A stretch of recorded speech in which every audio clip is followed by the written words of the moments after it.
আসসালামু আলাইকুম, কেমন আছেন সবাই? আশা করি সকলেই খুব ভালো আছেন। আজ আবারও একটা নতুন রেসিপি নিয়ে চলে এলাম। আজ আমি আপনাদের সাথে শেয়ার করব মজাদার একটা নাস্তার রেসিপি। এই নাস্তাটির নাম হচ্ছে ব্রেড চপ, যেটা আপনারা কম বেশি সকলেই শুনেছেন। রাস্তার ধারে যে ছোট ছোট স্টলগুলি দেখতে পাওয়া যায়, সেই স্টলগুলির কমন একটা ডিশ হলো এই ব্রেড চপ। দোকানের মতো মচমচে আর সহজ পদ্ধতিতে কিভাবে বাড়িতে ব্রেড চপ বানাবেন তা আজকের রেসিপিতে দেখে নিন। এই ব্রেড চপ বানানোর জন্য প্রথমেই আমি নিয়ে নিয়েছি একটি ফ্রাইং প্যানে 2 চামচের মতো সরষের তেল। তেলটা গরম হয়ে গেলে তাতে দিয়ে দিচ্ছি দুটো পেঁয়াজ কুচি। পেঁয়াজটাকে একদম সরু আর লম্বা করে কুচিয়ে নিয়েছি। পেঁয়াজটা 2 থেকে 3 মিনিট হালকা নাড়াচাড়া করে নেব। যখন পেঁয়াজের হালকা কালারটা চেঞ্জ হয়ে আসবে তখন আমি দিয়ে দেব গাজর কুচি। এখানে একটা গাজরকে আমি লম্বা আর সরু সরু করে কুচিয়ে নিয়েছি। গাজর আর পেঁয়াজ আরও 1 মিনিট আমি ভালোভাবে নাড়াচাড়া করে নেব।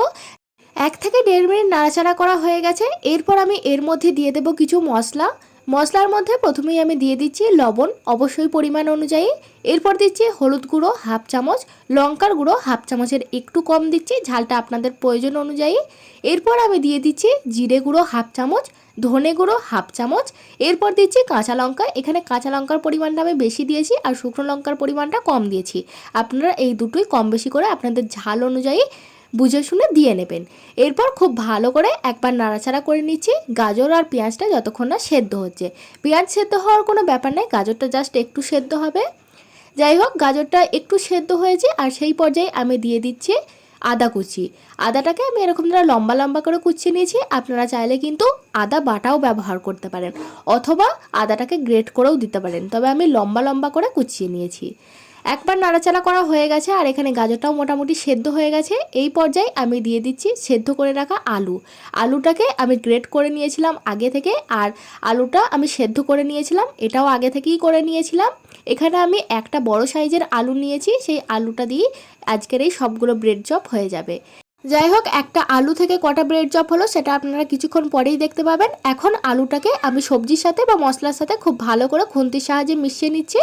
আর এই নাড়াচাড়ার কাজটা বা মেশানোর কাজটা একটু ভালোভাবে আর সময় নিয়ে করবেন, যাতে মশলাগুলো আলুর সাথে খুব ভালোভাবে মিশে যায়। যাই হোক, আমি খুব ভালোভাবে আলুর সাথে মশলাগুলো মিশিয়ে নিয়েছি আর ব্রেড চপের জন্য পুরটা কিন্তু একদম রেডি হয়ে গেছে। এরপর এটাকে আমি তুলে নিচ্ছি আর এটাকে 5 মিনিটের জন্য ঠান্ডা হতে দেবো। ঠান্ডা হয়ে যাওয়ার পর ফিরে এলাম।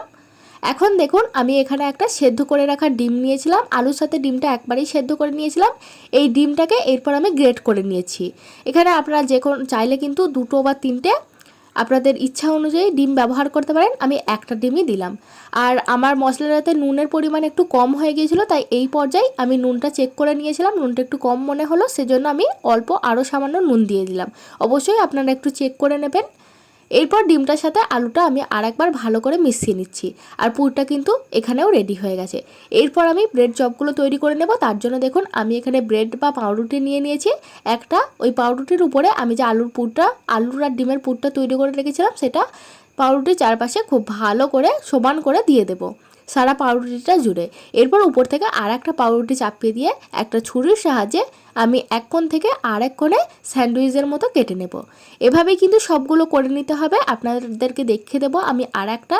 দেখুন, এরপর কেটে নিয়েছি, দেখতে কত সুন্দর হয়েছে। আপনারা চাইলে কিন্তু এটা শুধুও খেতে পারেন, বাচ্চাদেরকে এই শুধুটাও দিতে পারেন যদি তেল ছাড়া দিতে চান। আমি আর একটা দেখিয়ে দিচ্ছি। একটা পাউরুটি নিয়ে আলুর আর ডিমের যে পুরটা তৈরি করে রেখেছিলাম, সেই পুরটা পাউরুটির গায়ে খুব ভালো করে আমি লাগিয়ে দিচ্ছি। আর পাতলা করেই পুরটা দিচ্ছি, খুব বেশি মোটা দিইনি। আপনারা আপনাদের পছন্দ মতো করে পুরটা দিয়ে নেবেন। এরপর আর একটা পাউরুটি নিয়ে ওই আলুর পুরের উপর দিয়ে দিলাম। এরপর একটা ছুরির সাহায্যে আমি এই এক কোণ থেকে আর এক কোণে ত্রিকোণা করে কেটে দিচ্ছি। এভাবেই কিন্তু আমি সবগুলো তৈরি করে নিয়েছি আর দেখাচ্ছি না, দুটো দেখিয়ে দিলাম, এটাই যথেষ্ট। এখানে একটা আলু থেকে 8টা চপ তৈরি হয়ে গেছে। আপনাদেরকে বলে দিলাম যে কটা তৈরি হয়ে গেল। এরপর আমি একটা ব্যাটার তৈরি করে নেব। তার জন্য একটি পাত্রে আমি দিয়ে দিচ্ছি 4 চামচ ময়দা। এরপর ময়দার মধ্যে দিয়ে দিচ্ছি 1/2 চামচ লবণ আর দিচ্ছি কাশ্মীরি লঙ্কার গুঁড়ো 1 চামচের একটু কম। এটা কালার আনার জন্য আপনারা চাইলে কিন্তু শুধু শুকনো লঙ্কার গুঁড়োটাও ব্যবহার করতে পারেন। একবার ভালো করে মিশিয়ে নেওয়ার পর অল্প অল্প করে জল দিয়ে আমি একটা পাতলা থকথকে ব্যাটার তৈরি করে নেব। ব্যাটারটা কিন্তু খুব বেশি পাতলাও হবে না, আবার খুব বেশি ঘনও হবে না। আপনাদেরকে লাস্টে দেখিয়ে দিচ্ছি। আর জল দেওয়ার সময় অবশ্যই অল্প অল্প করে জল দিয়ে করবেন, নাহলে খুব বেশি পাতলা হয়ে যাবে। এই দেখুন শেষ পর্যন্ত ব্যাটারের ঘনত্বটা আমি ঠিক এরকম রেখেছি, এর থেকে কিন্তু বেশি পাতলা করলে চলবে না। এরপর আমি ব্রেডগুলোকে কোট করে নেব। তার জন্য একটা ব্রেড নিয়ে সরাসরি আমি দিয়ে দিচ্ছি ময়দার যে ব্যাটারটা তৈরি করে রেখেছিলাম সেটার মধ্যে। একবার ভালো করে কোট করে নেওয়ার পর দিয়ে দিচ্ছি আমি সেটা ব্রেড ক্রাম্পসে। আর এই ব্রেড ক্রাম্পসটা তৈরি করা কিন্তু খুবই সহজ। ওই যে ব্রেডের যে চারপাশে ব্রাউন অংশটা আছে সেটা শুকনো খোলায় ভেজে নিয়ে ভালো করে মিক্সার গ্রাইন্ডারে গ্রাইন্ড করে নিলেই কিন্তু ব্রেড ক্রাম্পস রেডি হয়ে যাবে। খুবই সহজ একটা পদ্ধতি, আপনারা চাইলে কিন্তু দোকানে কিনে নিতেও পারেন। ওই যে ব্যাটার থেকে সরাসরি তুলে ব্রেড ক্রাম্পসে দিয়ে আমি কোট করে নিলাম। এরপর সরাসরি এটা তেলে ভেজে নেব। আর এই তেলটা আমি আগে থেকে গরম করতে দিয়ে দিয়েছিলাম, রিফাইন তেলে ভাজছি আর ডুবো তেলে ভাজতে হবে।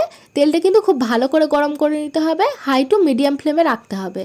এরপর দুদিকটা হালকা গোল্ডেন ব্রাউন করে ভেজে নিলে কিন্তু এই রেসিপিটা একদম তৈরি হয়ে যাবে। সবগুলো ভাজার পদ্ধতি একই, আমি একটা দেখিয়ে দিচ্ছি। আর এই যে যে ছান্তা বা যে পাত্রটা নিয়ে আপনারা নাড়াবেন চাড়াবেন সেটা একটু চ্যাপ্টা দেখে নেবেন, তাহলে তেলগুলো এরকম করে যদি ছেটান তাহলে কিন্তু খুব ভালো হয়, সব জায়গাটা ক্রিস্পি হয়। যাই হোক, আর একটা দেখিয়ে দিচ্ছে। আর একটা ব্রেড নিয়ে আমি ব্যাটারের মধ্যে ভালো করে একবার কোট করে সরাসরি সেটা দিয়ে দিচ্ছি ব্রেড ক্রাম্পসে। এরপর ব্রেড ক্রাম্পস দিয়ে ওই ব্রেড চপটাকে খুব ভালো করে কোট করে নিতে হবে। আর ব্রেড ক্রাম্পসটা দেওয়ার পর হাতের সাহায্যে একটু চেপে চেপে কাজটা করবেন, তাহলে কি ভালোভাবে ব্রেডের সাথে আটকে যাবে ব্রেড ক্রাম্পসগুলো। একইভাবে সবগুলো ব্রেড চপ আমি তৈরি করে নিচ্ছি। আর ওইদিকে দেখুন আমি যে ব্রেডটা ভাজতে দিয়েছিলাম, ব্রেড চপটা ভাজতে দিয়েছিলাম সেটা এখন হয়ে গেছে। এরপর এটাকে আমি তুলে নিচ্ছি। একইভাবে আমি সবগুলো ভেজে নিচ্ছি। তো বন্ধুরা, আমার এই রেসিপি আপনাদের কেমন লাগলো আমাকে অবশ্যই জানাবেন। ভিডিওটি ভালো লাগলে লাইক করবেন, আর চ্যানেলে নতুন হলে অবশ্যই একটা সাবস্ক্রাইব করে পাশে থাকবেন এরকম নিত্য নতুন রেসিপি দেখার জন্য। পরবর্তী আবার একটা নতুন ভিডিওর সাথে দেখা হবে। ততক্ষণ পর্যন্ত ভালো থাকবেন, সুস্থ থাকবেন। ধন্যবাদ, টাটা।